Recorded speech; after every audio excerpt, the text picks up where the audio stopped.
मी ज्या अंधश्रद्धा निर्मूलन समितीच्या वतीनं सर्व करता आणि प्राणपणाला लावून करता त्या भावनिक किंवा आता आपण एकमेकात मंडळी एकमेकाची स्तुती करण्यात काय ते कारण नाही. प्रश्न चालला आपल्याला आपलं काम आपण पुढं किती नेतो आणि आपलं काम वाढवायसाठी काय करता येईल. आपल्याला जो विरोध होतोय, पाठिंबा मिळत नाही, तर आपला प्रश्न जरा दमछाक होते आहे. या सगळ्या चळवळींच्या मध्ये होत यश मिळालं नाही किंवा माणसं दमल्यासारखी होतात, त्याचा राख्या होता, त्याच्यावर कथा कादंबऱ्या खूप येतात. मला सोडत तुमच्या संघटनात्मक मिटिंगला मी पहिल्यांदा आलेलो आहे. पूर्वी एकेकाळी जेव्हा महाडवरून मोर्चा निघाला आणि महाडला नरेंद्रने कार्यक्रम घेतला होता त्याला मी आलो होतो. तर तिथे महाडला माझ्यातूनच ते आणि नरेंद्र आणि मी तसे आम्ही अगदी जीवाभावाची मंडळी, त्याच्याबद्दल प्रश्न नाही. आणि गोष्ट तुम्हाला एवढंच वाटेल की गेल्या महिन्यात एवढ्यापूर्वी मी आजारी पडल्यानंतर त्याची सगळे कुटुंब मला भेटायला आलं होतं. मुक्त आली होती, तिचे पती होते, सगळे मंडळी आली होती आणि खूप तास दिवसा छान अगदी सुरेख असं ते झालं. आणि आज तुम्ही बोलताय कार्यकर्ते असं त्यावेळी तुमच्या लक्षात आलंय ते. पण मला काय सांगायचं, खरंच आहे ही गोष्ट आनंदाची आहे. प्रश्न असा आहे आपल्याला ते त्या संघटना पातळीवर याच्या पातळीवर जरा तोंड द्यावं लागत आहे. एकजुटीने आपण बोलतो, आपणच आपला विचार करत राहतो, जमत नाही. मी वेगळ्या संघटना चालवतो, आपल्याला कामाचा एकमेकाला अनुभव सांगितला पाहिजे. आणि परिस्थिती जी निर्माण होते ती सर्व काही आपल्या हातात नसते. पर्यावरण तर आपल्या अजिबात हातात नसतं. करोना काय आपल्या हातात होता, पण करोनाच्या काळात तुमची कसोटी काय होती. करोनाची लस घ्यायला लोकांना तयार करणं किती अवघड असतं. या महाराष्ट्रातला एक मोठा नेता अभिमानाचा, मी नाही लावला गावाचे द्रोही, आता तुम्हाला विचार पडतो तर करायचं काय. विज्ञान तर सांगते हे असं आहे आणि विज्ञानचं घर न्यायचं घरी त्याला विरोध आहे. समजूची त्याची आहे अशा वेळेला तर फारच कसोटी असते. एक उदाहरण महत्वाचं आहे. मुद्दा करून काय तुमच्याशी बोलायला काय आलो. आता तर मी त्या संघटनाचा आलो, तो जी कामं करतो तेवढं काम करतो. आपल्या सर्वांच्याच पुढे एक भयंकर आव्हान आहे आणि ते आव्हान आहे की भारताचं संविधानच आता बदलायचं संपूर्णच टाकायचं, नवच करायच्या मागणी. आणि असं करणारी मंडळी सरळ बोलत नसतात, तिळगुळ लावून बोलतात. तिळगुळासारखं बोलायचं, त्याचे काटे कसे सांगायचं. आम्ही करतो की देशासाठीच करतो. पंतप्रधान सध्या म्हणतात आत्मनिर्भर भारत आणि आधुनिक भारत. मी शब्द ऐकले की मला माहिती आत्मनिर्भर भारत आधुनिक भारत. आता आधुनिकतेची भाषा बोलणारा माणूस युगाची भाषाही बोलतो. हे कसं काय. आधुनिकता म्हणजे काय. आत्मनिर्भर आम्ही समजलो, पण ही याचं काय. तेव्हा मी तुमच्याकडे वयाने जास्त आहे थोडं चालेल त्याचं सगळं पाहिलेलं आहे. मी बघितलं असेल की सध्या का ज्वर वाढवला जातोय. मुसलमान ज्वर वाढत आहे. आता ती फाईल काश्मीर फाईल चाललेलं आहे आणि त्यात केवढं चाललंय बघितलं का तुम्ही. काय दिसतं तुम्हाला आणि मलाही जाणवतं. हे नसताना सुद्धा एरवी सुद्धा हिंदू मुसलमान हा एक मोठा प्रश्न आपल्याकडे आहे. आणि तुम्ही असं म्हणू नका की आमचं काय, आमचं आपलं अंधश्रद्धा निर्माण सुविधेचं काम आहे. आम्हाला आमचं संघवाले पूर्वी म्हणायचे आमचं काम आमची शाखा आणि आम्ही. आणि आता त्यांनी काय केलं सांगायला सुरुवात केली की आम्हाला हिंदू आणि हिंदू हेच राष्ट्रीयत्व. राष्ट्रीयत्वाची भाषा तुम्ही करत असाल आत्मनिर्भर भारत म्हणजे हिंदू भारत. आता अशा वेळी केवळ अंधश्रद्धा नव्हे तर बौद्धिक पातळीवर सुद्धा तुम्हाला लोकांशी संवाद करावा लागणार आहे. भाऊजींना सांगितलं की आता फक्त लग्न लावून नाही चालणार, तर आता तुम्ही बसा, जरा तुझ्याशी बोलायचं आहे मला, होऊ दे भांडण, बोला भारताचं काय करायचं. अशा पद्धतीने आता जावं लागेल आपल्याला. होत काय असे बघून नाही चालणार. हिंदुत्वाचा ज्वर इतका वाढवणं चाललंय. त्यातच मला काश्मीरचं सांगितलं त्याच्यावर इतकी कथानक रोज येतात. इंग्रजी वर्तमानपत्रात सगळ्याच्यात इतकं येतं, खूप येतं. आता हे कशाच्या जोरावर चाललंय हिंदुत्व आणि आधुनिकता. काय म्हणजे एका बाजूला लस जी वापरायची ती सांगायचं भारतने किती कोटी इतकी लस वापरली.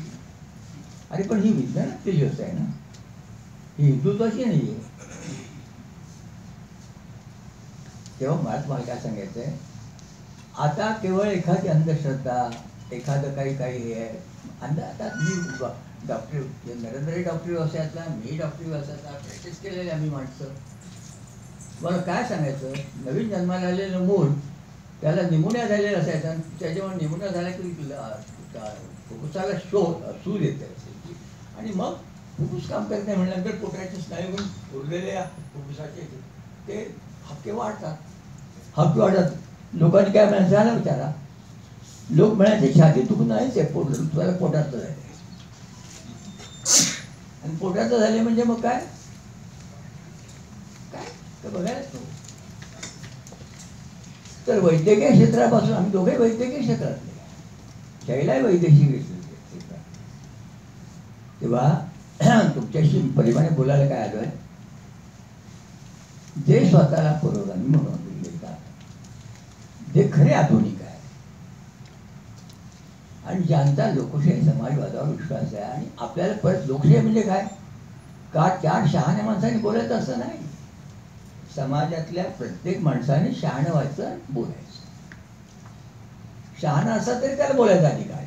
त्याच्यासमोर आवाज बंद नाही. आवाज तुम्हाला तर चांगलाच अनुभव, खूप अनुभव घेतला आहे. त्याच्याबद्दल मी नाही जास्त वेळ, थोडक्या वेळात तुमच्याशी बोलत असल्यामुळे मी बोलणार. आता माझ्यासारख्या वयस्कर माणसाकडून तुम्ही काय अपेक्षा करणार आणि मी तुम्हाला काय सांगणार. माझ्याजवळ सांगण्यासारखं हेच आहे. मी सांगतो की नाही थांबणार. 92 वर्ष असेल झालं काय, कारण देशाच्या स्वातंत्र्याची लढाई मी पाहिजे.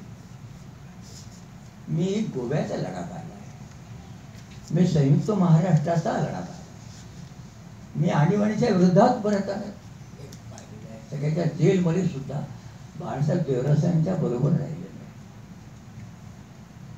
आता म्हणा याची काही घमेंट आहे का, नाही तसं नव्हे. त्यानंतर 2 पुस्तकं लिहिली, संघाची ढोंगबाजी आणि संघापासून सावध. कारण त्या संघटनेची मंडळीच मला सांगायची की बाबा, भारतात काश्मीरपासून कन्याकुमारीपर्यंत कदाचित एखाद्या तहसीलला तहसीलदार नसेल, पण आमचा माणूस प्रत्येक तहसील आणि एक तरी शाखा कुठे का असेल, ते मणिपूर असू द्यात नाही तर खाली त्रिपुरा असू द्यात, आमची शाखा तिथे आहे. आणि निश्चय नाही, आम्ही सगळे मागत नाही, निश्चय नाही काय निष्ठेबद्दल बोलायचंच नाही. निष्ठा कोणी कुणाची इच्छा, निष्ठा कशाची, तुझ्या डोक्याच्या तत्वज्ञानाच्या ह्याच्यातली का देशाने स्वीकारलेलं तत्वज्ञान. अगदी थोडक्यात तुमच्याशी बोलायचं म्हणजे तुम्ही आम्ही काय म्हणतो, जरी अंधश्रद्धा निर्मूलन समितीमध्ये तुम्ही काम करत असला तरी आपली नाळ लोकशाही समाजवादाशी जोडली. आपल्यातली बहुसंख्य माणसे राष्ट्रसेवादातून आली. मी राष्ट्रसेवादातून आणि राष्ट्रसेवादाला सांगायचे सेवा, साने गुरुजी म्हणायचे सेवादल माझा प्राण आहे. आणि माझं भांडण कुठं होतं की सेवादल म्हणजे फक्त गोड गोष्टी सांगणार का साने गुरुजींच्या, का प्रताप मिल मधल्या कामगारांना न्याय मिळवून देण्यासाठी तापीच्या पात्रात उडी घालायला निघालेला साने गुरुजी आम्हाला अभिप्रेत आहे का पंढरपूरच्या विठ्ठल मंदिर दलितांना खुलं व्हावं म्हणून 45 साली प्राणपणाला लढणार आहे. साने गुरुजी आम्हाला अभिप्रेत आहे. तुम्हाला मला विचारायचं आहे की तुम्ही गेल्या काही वर्षात किती वेळा उपवास केला, किती वेळा सत्याग्रह केला, किती वेळा जेल यात्रा केली. ही प्रकरण लढवली, चांगली आहे, छान प्रकारे आली. पण पुढे काय? एखादा बालविवाह होतो आम्ही, मी पण करतो, काम नाही असं नाही. आम्हाला पंचायत आमच्या कागद कागदपत्र आहेत, आम्ही करतो. कागद कागदपत्रामध्ये तर खूप मंडळी आहेत.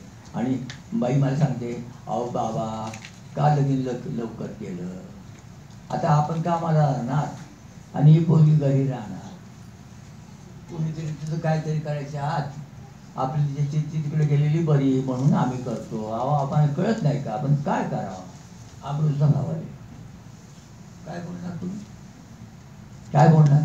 हे एक बसून समजून सांगणारी बाई दुसऱ्या तुला तिच्या मुलीचं आम्ही अडवलं तेव्हा लक्ष्मी आणि मी गेलो तेव्हा ती लागून म्हणून म्हणतो, आता बाबा अडवलं म्हणा तूच घे करून तुला आता इतकं असं रागून अशी असे अनुभव तुम्ही पण घेता नाही असं नाही. इतकं सुद्धा त्याला माहिती आहे सत्यशोधने भावात मुलाचं लग्न म्हणण्यात तू सच्चे पद्धतीने कर, पण या पद्धती पण म्हणजे इकडे वरती 22 सर आणि बाहेर जाऊन नंतर ओम नमो काहीतरी असेल होईल ते श्री गणेशाय नमः श्री केशवाय नमः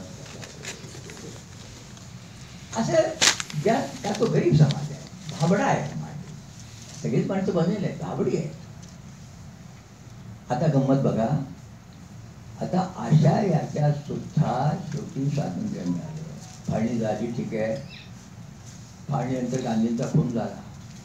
गांधींच्या खुनामुळे भारतातल्या जरा भूमिपुत्र म्हणाल जरा धार कमी झाली. आता ती धार परत लावली जाते,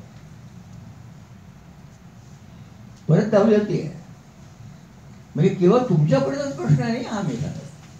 आता स्वतःला पुरोगामी बनवणाऱ्या, घटनेवर विश्वास बाळगणाऱ्या या देशातल्या यावत राजकीय असू द्या, सामाजिक असू द्या, सगळ्या संघटनांच्या पुढे हे आव्हान आलेले आहे. राजकीय पदावर सत्ता घेण्यासाठी कुठेतरी तडजोड करायची हे जाव सोडा. मी शरद पवारांना सांगितलं की आघाडी फक्त तेवढ्या पुरती संविधान वाचवण्यासाठी, याला उत्तर मी स्पष्ट दिलं पाहिजे. हे सरकार हलवण्यासाठी थोडा वेळ एकत्र याल, पण संविधानाचं काय करायचं याचं उत्तर आपल्यापर्यंत आपण गेलं पाहिजे. सांगितलं पाहिजे कुठल्याही परिस्थितीत आम्ही जे संविधान स्वीकारलेलं आहे त्यात बदल होत आले नाही, असे नाही बदल केले नाही. पण कोणते बदल केले? आधुनिक कायदेशीर बदल केले. त्याचं मी तुमच्याकडे तपशीलवार हे सांगणार नाही, पण तुम्हाला मला कार्यकर्त्यांना सांगायचं आहे. आपण आपल्या मनात कार्यकर्ता असतो, पण कार्यकर्ता तुमच्यासारखा तुम्ही पण कार्यकर्ता आहे. पण कार्यकर्ता असणं आणि सतत अभ्यास करत राहणं, विश्लेषण करत राहणं, घटना समजून घेणं आणि स्वतःभोवती नाही फिरवत आहे. आजच्या राजकारणाला बघितलं काय चाललंय, जो नवा तरुण आहे पर्सनल अजेंडा आहे त्याचा, त्याला हिरो व्हायचंय सिनेमातलं आणि नेता व्हायचं, आणि तो भाऊ असतो, कोणतरी दादा असतो, कोणतरी मामा असतो, भाऊ असतो, सगळेजण भाऊच असतात, अनिल भाऊ. आणि तुम्ही पाहिलं पडतं तेव्हा इथं वर्तमानपत्रामध्ये एकेका वर्तमानपत्र एकेकाची एवढी मोठी जाहिरात असते, त्यात आपल्याला वाटतं आपल्याला काहीच काम राहिलं नाही, आपण बेकार करतो. राजकीय सत्याला खूप महत्व आलं. पण आता इथे मला किती वेळ म्हणायचं थोडं तुमचे उत्पन्न मुद्दाम सांगतो, मी तरुण आहात माझ्यापेक्षा. मुलांनो, दुसरं महायुद्ध 38 साली सुरू झालं, जागतिक महायुद्ध, आणि 45 साली संपलं. आता ह्या वयात थोडासा मी समजदार तो, पण 45 साली संपलं तेव्हा काय झालं ते 47 साली भारताला स्वातंत्र्य मिळालं. आणि काही लोक असं म्हणतात की इंग्लंड फार कंटाळा म्हणून इंग्लंडने 45 साली झाल्यानंतर भारत सोडून दिला. कसं भारतीय कसं स्वातंत्र्य असं म्हणणारी म्हणते, नाविक दासल्या लोकांनी म्हणते की डाव्यांच्या अनेकांची आहे. आता आपल्याला विचारलं पाहिजे की त्या काळातली जर्मनी आणि जपान ही दोन राष्ट्र एकत्र होती ना. आणि ह्या जर्मनीतला हिटलर, त्याचं जे नाझी तत्वज्ञान,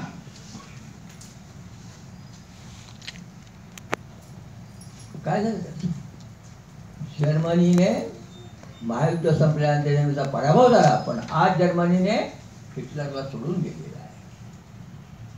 जर्मनीची फाळणी त्यांनी बुजवलेली आहे आणि खऱ्या मनापासून आधुनिकता स्वीकारली आहे. मायकेल एंजेला पंतप्रधान झाली आणि तिने नाझीतून सोडून द्यायचं जाहीर केला. भारतात मोदी काय करणार आहेत? संघाचं जो तत्वज्ञान घेऊन आमच्याला लादणार आहे. आधुनिक भारत म्हणजे नेमकं काय? तुम्ही आता इतके कान टाकावून ऐकतात मुलांनो. हा संवाद या पद्धतीने खाली करायचा आहे. जाऊन गल्लोगल्ली बसा, नाही ऐका आम्ही काय म्हणतो ते समजत नाही असं नाही म्हणायचं. बोला, आम्हाला काही शिकायचं तुमच्यापासून. हे असं का? आता हे संवाद करायला साधन मी गेल्या 2-4-5 महिन्यापूर्वी कार्यक्रम मांडतोय सारखा. मी म्हणतो मी काढून टाका. कोणता? प्रत्येक गावात घटनाघर, प्रत्येक गावात घटनाघर. मारुतीचं देऊळ आहे, मशीद आहे, सगळं आहे, पण घटनेचं काय? त्याच्या नावाने देवात करतो, घटनेच्या नावाने चाललंय घरात. घटनेचं काय? तिथे सारी मंडळी भारतीय म्हणून जमतील. घटनेतलं ते जे वाक्य आहे ना, जात, धर्म, प्रदेश, भाषा, वंश इत्यादी कुठल्याही भेद असतो, ती सगळी मंडळी भारतीय तिथे भारत म्हणून आम्ही आमचा परवा एकदा आमच्या हमाल पद्धतीने छान घटनाघर खोल बनवलं. काय केलं? घटनेची पुस्तक गुरुद्वारामध्ये असतं ते आणून ठेवलं. तिरंगा लागला, अशोक स्तंभ शेजारी उभा केला आणि सांगितलं ऐतिहासिक पुस्तक आले सर्वांना प्रवेश, इथे सर्वांना प्रवेश. गावोगाव घटना संवाद, गावाची सगळी मंडळी येते. ही जागा अशी असेल तिथे सगळी मंडळी येते. का? थोडस जरा मुलांच्यामुळे मला जगात हिंडता आलं. काय ठिकाणी काय काल मला हॉरर विद्यापीठात गेलो तेव्हा त्या इथे राहिले 40 वर्ष राहिलेल्या बाई मला म्हणाले, अरे तू माझ्यावर रागावू नकोस. इंग्रजीमध्ये म्हणाले. आई म्हणजे त्या अभ्यासक होत्या. आता जसे गेल अमेठ ही बाई भारत पाटणकरांचे होते, लग्न केलं, इथे येऊन लग्न केलं, इथंच राहिली, भारतीय बनली. तसं त्या सुद्धा इथे आंबेडकरांच्या चळवळीचा अभ्यास करण्यासाठी 40 वर्ष होऊन राहिल्या होत्या. समुद्र राहून त्यांनी इथं घालवलं. आणि नंतर आता अमेरिकेमध्ये मी जेव्हा त्यांना भेटायला गेलो, मला त्यांनी बोललो होते का कार्यक्रमाला. मला म्हणाले तू माझ्यावर राहू नकोस, पण तुला सांगते तुझ्या देशावर बॉम्ब टाकायची काही कोणाला गरज पडणार नाही. तुझ्या देशामध्ये 2च गोष्टी करायच्या. एक मशिदीपाशी डोकं सोडून द्यायचं आणि त्याच्या गाईला कुठतरी धक्का लावायचा देवळाचं काम. काही तुझ्या देशात गडबड करायचं कारण इतकं गमतीदार प्रकार आहे. तेव्हा प्रश्न कोणता आहे? आपण हे नवीन आहे का सगळं? माहीत नव्हतं का कोणाला? गांधी कोणाला माहीत नव्हतं का? होतं, पण त्या वेळेला एक अजेंडा ठरला. स्वातंत्र्याची चळवळी सर्वांची एकजूट आणीबाणी विरोध, सर्वांनी एकजूट उभं राहा. देशात आणीबाणी नाही राहताना लोकशाही चाललेलं. त्या लोकशाहीचा वावर पण आता कसं चाललंय बघा, काय चाललंय.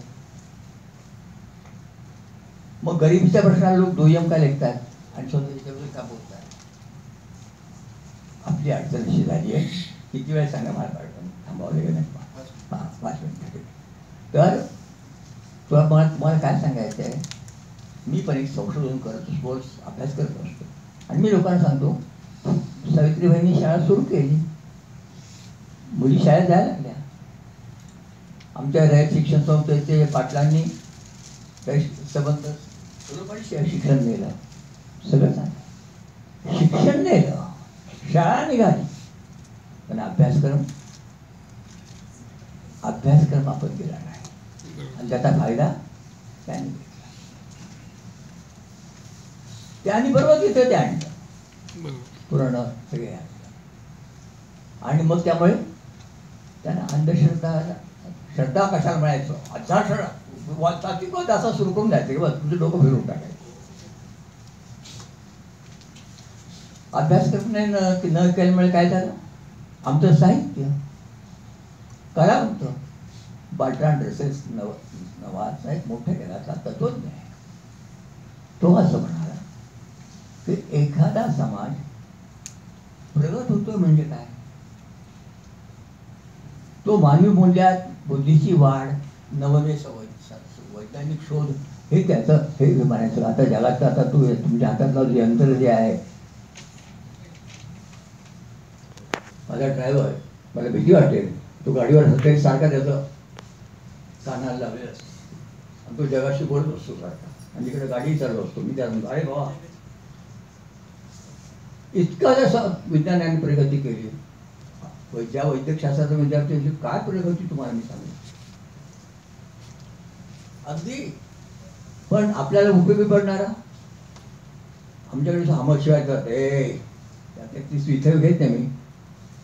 अवलाद कोणाची आहे, पण गाराबी करू नको. मी त्याला सांगतो का रे पण हे कुठं रक्तात येत नाही रे, दिसत नाही गोष्ट कुठं, रक्तामध्ये फक्त ए बी येते, ओ येतोय, थोडी गमवून तो सांगतो. आमच्या दवा सानेपूर्वी रोणाला आहे का म्हातारीला मी मुळव्यात आली होती आणि रक्त खूप गेलं होतं आणि रक्ताची वाटी त्याला लावली, बघितला लावली, 2 बाटल्या दिल्या, दुसऱ्या दिवशी गेलो आता नाही. कसं काय सांग बाबा तुला, तुझ्या हाताला यश आलं. आता आजच नेसर मी तुला सांगतो, म्हणजे आपलं तिथं काढलं काय असेल. हा माझ्या हाताचं यश नाही म्हणलं, ते बाटलीच आहे. कोणाची बाटली दिली माहितीये का, कोणाचं रक्त होतं, कोणाचं रक्त होतं. आणि मी हळूच आपले काय दादी नाव आहे आणि म्हातारी म्हणजे अरे मी जास्त तू बरं झालं असं.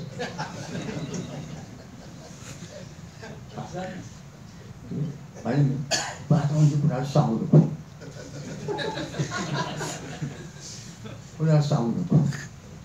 हे तुम्हाला का सांगतो मी, इतकं आदिवासी जगायचं मला रोज जे शाळेत जमलं नाही ते स्वतः आपल्या अंगावर आलं, ते समजून सांगायचं. म्हणून आता आपल्याला थांबवून नाही चालणार. आता आपल्याला ज्यांचा संविधानावर विश्वास आहे, ज्यांना संविधानाप्रमाणे भारत घडवायचा आहे, परंतु भारत शासनाने सांगितलं म्हणजे तू निवडून आलाय, ते कलावंत बर्ट्रांड रसेल तर मगाशी तुम्हाला सांगत होतो, तो म्हणाला मापदंड हा आहे की त्या समाजातले कलावंत, त्या समाजातले साहित्यिक, कलात्मक सर्जनशीलता आणि चिंतनशीलता, तो समाज चिंतन कसं करतोय, चिंतन व्यापक चिंतन रोजच्या संसाराच्या मागे लागलाच आहे, पण चिंतन काय करतोय आणि कलात्मक निर्मिती काय करतोय, नव काय नवनिर्मिती नवनिर्माण काय करतोय, त्याच्यावर त्या समाजाच्या प्रगतीचं मापदंड ठरतो. आपण कुठे आहोत दुनियेमध्ये, आपण कुठे आहोत विषमतेच्या बाबतीत, सर्वच बाबतीत तेव्हा ती बाजू सुद्धा नीटपणे लोकांच्या पुढे मांडली पाहिजे, सांगितले पाहिजे. नशिबाने घडलेलं नाही, घडलेलं नाही, याला हे कारणीभूत आहे. तेव्हा मित्र आपल्याला समग्र परिवर्तनाचा विचार ज्वलंत केला पाहिजे, त्याची भाषा स्पष्ट केली पाहिजे, त्यासाठी संवाद लोकांच्याकडे संपर्क केला पाहिजे, संवाद केला पाहिजे, पण त्यांच्याशी आपले प्रबोधन त्यांचे प्रबोधन केलं पाहिजे आणि त्याच्या पुढे जाऊन नाही जमलं तर रचनात्मक संघर्ष करण्याची सुद्धा तयारी ठेवली पाहिजे. पुढच्या वेळेला तुमच्याकडे तुम्ही मला कळवलं पाहिजे की आम्ही तुरुंगात होतो. हे बघा मी पढाई नाही सांगणार, मी 55 वेळा जेलमध्ये गेला, मी अजिबात पढाई म्हणून नाही सांगत आहे तुम्हाला. का पण सत्याग्रह हा तंत्राचा विचार आपण वाढायच्या दृष्टीने फार आवश्यक आहे. काय काय होतं शेवटी 2 दिवसाचा ड्रॅग एक कोठडी बंधन नाही काय होतं का आपण काय कुठे काय कट रकाड असताना करतो. तेव्हा तुमच्या कामात प्रबोधनाच्या पुढे जाऊन सगळे तुम्ही केलेच नाही असं नाही. डाटा निर्मूलनाच्या याच्यामध्ये दांड्याविषयी आपण एकत्र आलेलो मला माहिती आहे. तेव्हा तुम्ही आज बोलवलं प्रथमतच पार बोलवलं. हे मुद्दा मी सांगतो. माऊली वगैरे आम्ही भेटतो लग्नाचं असलं की आम्हाला बोलवलं. सत्यश्वर पहिले लग्न म्हटलं की सत्यश्वर दुसरे कोण आहेत. आता काही अन्नाच्या गोष्टी मला सांगितल्या पाहिजे. आता परवा मुस्लिम सत्यश्वर महामंडळाचा वाढदिवस झाला 52 वर्ष झाली त्यांना. खूप चांगली आहे आणि मुलीसुद्धा खूप चांगले बोलायला. मला काय वाट कसा वाटतो शाळेमध्ये जेव्हा माझ्या मुली पुढे येतात. आज बघा सगळ्या भारतात सगळ्या क्षेत्रामध्ये स्त्रिया पुढे चालल्या. तर मी म्हणतो सावित्रीबाई जिंदाबाद. सावित्रीबाईच्या लेखी आहे सगळ्या. चित्र काय सगळं असं उत्तर चाललंय असं समजायचं कारण नाहीये. कशा स्त्रिया पुढे चालल्या बघा ना.